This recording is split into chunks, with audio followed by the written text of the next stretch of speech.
बचपन से लेकर हमारी मृत्यु तक हमारे साथ जो कुछ भी गलत घटनाएं घटती हैं, जो कुछ भी गलत होता है, वो सब बातें हमारे हृदय पटल पर छप जाती हैं।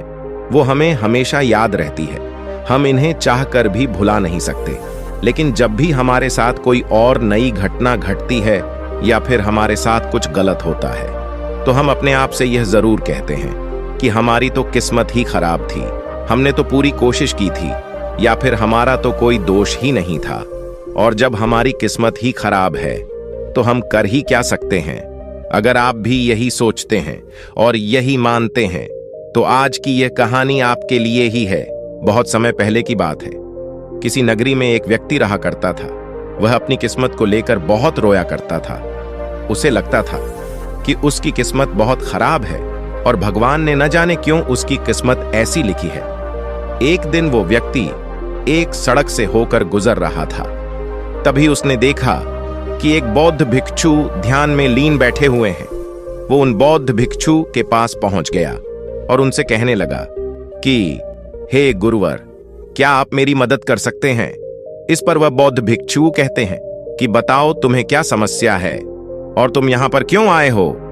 वह व्यक्ति बौद्ध भिक्षु से कहता है कि हे गुरुवर, मैं बहुत दुखी और परेशान हूं। मैं जो कुछ भी करता हूं सब कुछ उल्टा ही हो जाता है। जो कुछ भी करने की कोशिश करता हूं वो सब खराब हो जाता है। मेरे हाथों द्वारा किया हुआ हर काम पूरी तरह से बिगड़ जाता है। फिर चाहे मैं उस काम को कितने भी अच्छे तरीके से क्यों ना कर लूं, कितना भी मन लगाकर क्यों ना करूं, लेकिन वो काम कभी भी सफल नहीं हो पाता। मेरी किस्मत मेरा साथ ही नहीं देती है और मैं आज इसीलिए आपके पास आया हूं। मैंने सुना है कि आप सभी समस्याओं का समाधान कर देते हैं, तो आज आप मेरी समस्या का समाधान कर दीजिए। मेरी इस फूटी किस्मत का कोई उपाय बताइए। मेरी किस्मत इतनी खराब क्यों है? क्या आप मेरी इस फूटी किस्मत का इलाज कर सकते हैं, इसे ठीक कर सकते हैं? वो बौद्ध भिक्षु उस आदमी के सारे बातें ध्यानपूर्वक सुन रहे थे और फिर वो बौद्ध भिक्षु उस व्यक्ति से कहते हैं, फूटी किस्मत, कहां है तुम्हारी फूटी किस्मत? और तुम्हें कैसे पता कि तुम्हारी किस्मत फूटी हुई है? इसका जवाब देते हुए वह आदमी बौद्ध भिक्षु से कहता है, अगर मेरे हाथों से कोई काम बन ही नहीं रहा है, मैं जिस काम को भी हाथ लगाता हूं वो सारा काम बिगड़ जाता है। फिर मैं चाहे कितनी भी मेहनत क्यों ना कर लूं, मैं चाहे कुछ भी कर लूं, मैं किसी भी कार्य में सफल नहीं हो पाता। तो इसका क्या अर्थ हुआ? क्या मेरी किस्मत फूटी हुई नहीं है? जब मैं पैदा हुआ तो मेरे माता पिता गुजर गए। पास के ही एक अनाथ आश्रम ने मुझे गोद ले लिया था। मेरा पालन पोषण वहीं पर हुआ और जब मैं बड़ा हो गया तो मुझे एक लड़की से प्रेम हो गया। लेकिन उस लड़की ने भी मुझे धोखा दे दिया। उस लड़की ने किसी और से विवाह कर लिया। ये सब देखकर मैं पूरी तरह से टूट चुका था। मेरा आत्मविश्वास पूरी तरह से बिखर चुका था। जैसे तैसे मेरे मित्रों ने मुझे संभाला। उन्होंने मुझे समझाया कि मुझे आगे बढ़ना चाहिए, मुझे इन सब चीजों को भूल जाना चाहिए। मैंने आगे बढ़ने की कोशिश की।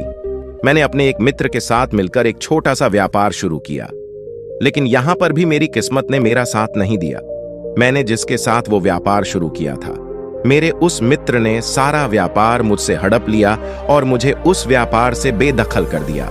मैं एक बार फिर से पूरी तरह से टूट चुका था। मेरे मन में अब केवल एक ही ख्याल था, मेरी इस तरह जीने का क्या अर्थ है? क्या मेरी किस्मत केवल धोखा खाने की है? क्या मुझे जीने का कोई हक नहीं? क्या मुझे खुशियां पाने का कोई हक नहीं? क्या मेरी किस्मत फूटी हुई नहीं है? क्या आप मेरे इस किस्मत को ठीक कर सकते हैं? इस पर वह बौद्ध भिक्षु उस आदमी से कहता है कि अच्छा ये बात है, तो बताओ कहां है तुम्हारी वो फूटी किस्मत? लाओ मुझे दो, मैं उसे अभी ठीक कर देता हूं और तुम उसे लेकर फिर चले जाना। इस पर वो व्यक्ति कहता है, हे गुरुवर, आप ये कैसी बातें कर रहे हैं? भला मैं अपनी किस्मत आपको कैसे दे सकता हूं?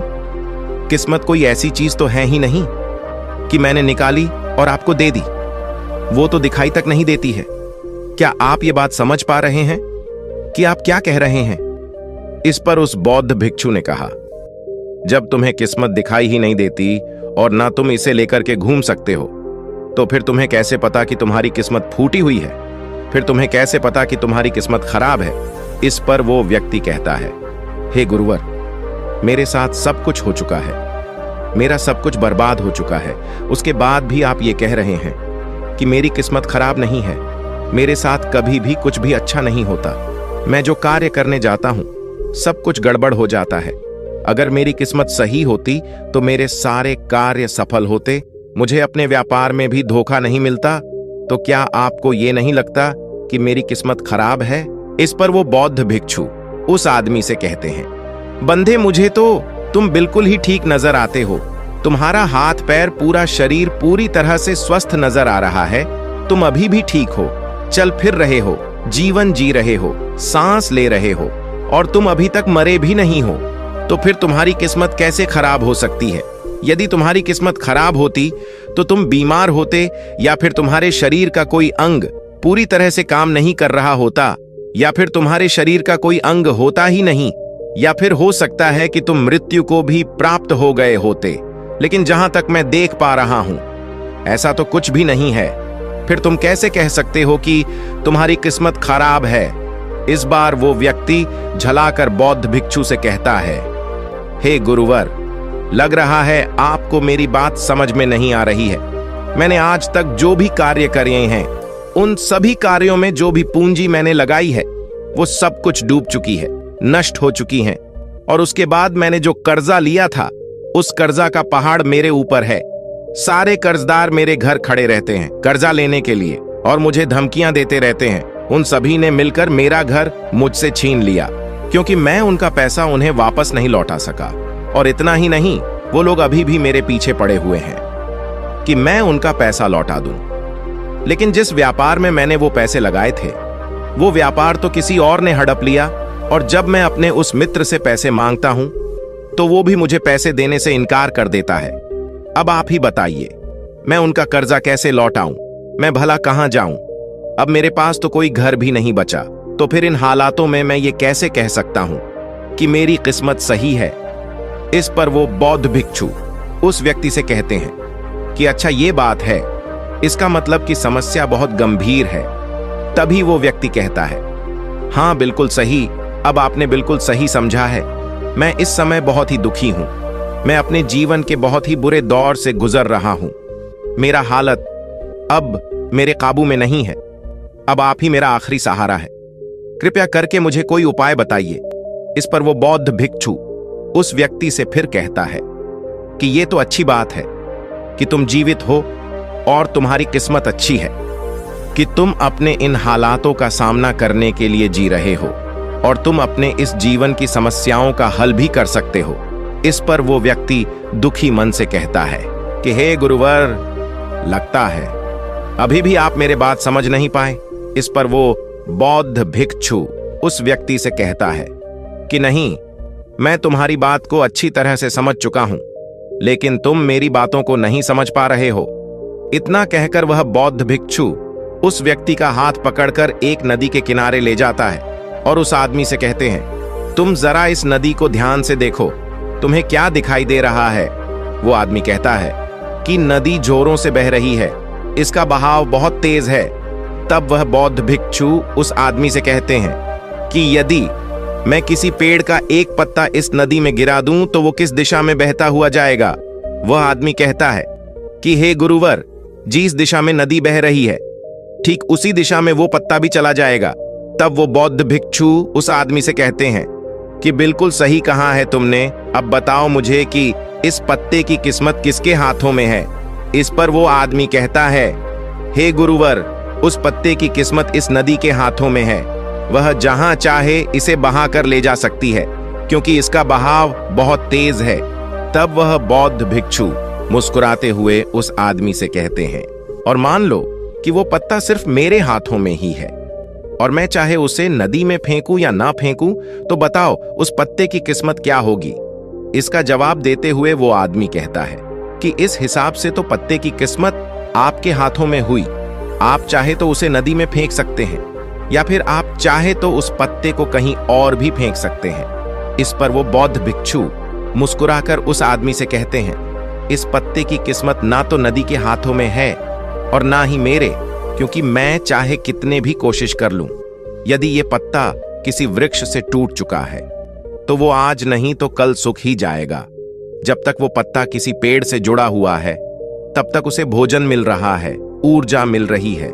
लेकिन जैसे ही वो पत्ता पेड़ से अलग हो जाता है तो उसे ये सब मिलना बंद हो जाता है। तो अब बताओ उसकी किस्मत अच्छी है या बुरी? तब वो आदमी कहता है कि हे गुरुवर, ऐसे तो उसकी किस्मत बुरी ही है, क्योंकि पेड़ पर रहने पर उसे भोजन और ऊर्जा दोनों ही मिल रहे थे। इस कारण से वह फल फूल रहा था। लेकिन पेड़ से अलग होने के बाद उसे वो भोजन और ऊर्जा प्राप्त नहीं होगी। तभी वो बौद्ध भिक्षु एक डाली से एक पत्ते को तोड़कर कहता है, ये पत्ता मेरे हाथ में है और ये अभी तक सूखा भी नहीं है। इसके अंदर अभी भी ऊर्जा है, भोजन है, जिससे वो अभी भी कुछ कर सकता है। इसमें अभी भी जीवन बाकी है। तभी अचानक जोर की हवा चली और उन गुरुवर के हाथों से वो पत्ता उड़कर थोड़ी दूरी पर जा गिरा। इस पर वो बौद्ध भिक्षु उस आदमी से कहते हैं, तुमने देखा, यदि ये पत्ता अभी तक उस पेड़ से जुड़ा हुआ होता तो उतनी दूर वो उड़कर कभी नहीं जाता। आज ये पत्ता पेड़ से अलग होकर पूरी तरह से स्वतंत्र हो चुका है और उसने अभी अभी उड़ने का आनंद भी उठाया है, जो ये पेड़ पर रहकर कभी नहीं कर सकता था। इतना कहते हुए वो बौद्ध भिक्षु उस पत्ते के पास जा पहुंचे और वो उस पत्ते को उठाकर उस नदी में फेंक दिया और उस आदमी से कहा, अब इसकी किस्मत कैसी है? इस पर वो आदमी उस बौद्ध भिक्षु से कहता है, अब इसकी किस्मत बहुत अच्छी है, क्योंकि ये अब नदी में तैर रहा है। लेकिन अभी भी ये नदी के बहाव के साथ ही बहता हुआ जाएगा, इसे कोई रोक नहीं सकता। इसका जवाब देते हुए बौद्ध भिक्षु कहते हैं, ये पत्ता नदी में तैरने का आनंद जरूर ले रहा है, लेकिन साथ ही साथ ये अपने ऊपर ना जाने कितने ही छोटे छोटे जीव जंतुओं को बचाएगा, उनको जीवन दान देगा और न जाने कितने ही जीव जंतुओं को ये एक किनारे से दूसरे किनारे तक पहुंचने में उनकी मदद भी करेगा। इसके बाद वो बौद्ध भिक्षु फिर से उस आदमी से पूछते हैं कि अब बताओ पत्ते की किस्मत कैसी है? तो वो आदमी कहता है कि हे गुरुवर, अब तो इसकी किस्मत बहुत अच्छी है, क्योंकि ये किसी के काम आ रहा है और ये किसी का जीवन भी बचा रहा है, इसलिए इसकी किस्मत तो बहुत अच्छी हो गई। पर मेरी किस्मत वो कैसे अच्छी होगी, ये तो आपने कुछ बताया ही नहीं। तब वो बौद्ध भिक्षु उस आदमी से कहते हैं कि मान लो कि तुम्हें इस नदी को पार करना है और तुम नदी में उतरते हो, तो पहले तुम मुझे ये बताओ कि तुम किस दिशा में अच्छी तरह से तैर सकोगे। इस पर वो आदमी जवाब देते हुए कहता है कि गुरुवर, जिस दिशा में नदी बह रही है उसी दिशा में तैरना आसान होगा और मैं उस दिशा में आसानी से तैरता हुआ चला जाऊंगा। उस आदमी की ये बातें सुनकर बौद्ध भिक्षु कहते हैं, और यदि मान लो कि तुम्हें इस नदी के बहाव के विपरीत दिशा में तैरना हो, तब तुम क्या करोगे? क्या तुम्हारी किस्मत तब भी अच्छी होगी? तब वो आदमी कहता है कि नहीं गुरुवर, तब तो मुझे और ज्यादा मेहनत करनी पड़ेगी, तब मेरी किस्मत भला अच्छी कैसे हो सकती है? उस आदमी का यह जवाब सुनकर वो बौद्ध भिक्षु उस आदमी से कहते हैं, और यदि मान लो कि तुम्हारे हाथ पैर नहीं है और फिर भी मैं तुम्हें कहूं कि तुम इस नदी की विपरीत दिशा में तैरकर अपने लक्ष्य तक पहुंचो, तब तुम्हारे मन में क्या ख्याल आएंगे और तुम्हारी किस्मत कैसी होगी? इस पर वो आदमी कहता है कि हे गुरुवर, अगर मेरे हाथ पैर ही नहीं होंगे तो मैं विपरीत दिशा में तैरकर अपने लक्ष्य तक कैसे पहुंचूंगा? अगर मेरे हाथ पैर सही सलामत होगी तो हो सकता है कि मैं विपरीत दिशा में तैरकर अपने लक्ष्य तक पहुंच जाऊं, भले ही उसमें समय थोड़ा ज्यादा लगे। लेकिन यदि मेरे हाथ पैर ही नहीं होंगे तो भला मैं कैसे पहुंचूंगा? तो ऐसे में मेरी किस्मत तो और ज्यादा बुरी होगी। तब वो बौद्ध भिक्षु उस आदमी से कहता है कि अब तुम्हें यह समझ में आया कि तुम्हारी किस्मत अभी भी अच्छी है, पहले भी अच्छी थी और आगे भी अच्छी ही रहेगी। बस तुम्हारे अंदर एक छोटी सी तकलीफ ये है कि जो भी समस्या है जो हमारे सामने आ रही है, उन समस्याओं का तुम सामना नहीं करना चाहते हो, लेकिन जिन समस्याओं को तुम पीछे छोड़कर भागने की कोशिश कर रहे हो, वो समस्याएं तुम्हारे साथ ही चल रही हैं। जैसे कि मान लो यदि इस नदी का बहाव और ज्यादा तेज हो जाए तो तुम्हें इस नदी की विपरीत दिशा में तैरने में कितनी मेहनत करनी पड़ेगी। वो आदमी कहता है, हे महाराज, तब तो मुझे अत्यधिक मेहनत करनी पड़ेगी और मुझे बहुत ज्यादा थकान भी होगी, लेकिन किसी न किसी तरह मैं अपने लक्ष्य तक पहुंच जाऊंगा। तब वो बौद्ध भिक्षु उस आदमी से पूछता है, अच्छा मान लो नदी का बहाव और भी ज्यादा तेज हो जाए, तो क्या तुम नदी की विपरीत दिशा में तैरना पसंद करोगे? वो आदमी कहता है, नहीं नहीं गुरुदेव, मैं तो इस नदी में उतरने का सोचूंगा भी नहीं। विपरीत दिशा में तैरना तो दूर की बात रही। आखिर में अपने सभी बातों का निचोड़ निकलते हुए वो बौद्ध भिक्षु उस आदमी से कहते हैं कि ठीक उसी प्रकार जब हमारे जीवन में अत्यधिक कठिनाई या अत्यधिक परेशानियां आती है, जो नदी के तेज बहाव की तरह होती है, और जब हमें यह घेर लेती है तो हमें कुछ भी समझ नहीं आता और हम इनसे भागने की कोशिश करते रहते हैं। हम इनका सामना कभी करना ही नहीं चाहते। लेकिन तुम्हें यह ध्यान रखना चाहिए कि जब भी तुम्हारे सामने ऐसी परिस्थिति आए कि तुम्हें लगे कि तुम्हारे हाथों में कुछ भी नहीं है, तब तुम्हें नदी की दिशा में बहकर अपने लिए एक सुरक्षित स्थान खोजना चाहिए, क्योंकि उस समय तुम्हारा ध्यान केवल अपनी रक्षा पर होना चाहिए, क्योंकि जिसकी रक्षा तुम्हें करनी है वह है तुम्हारा जीवन।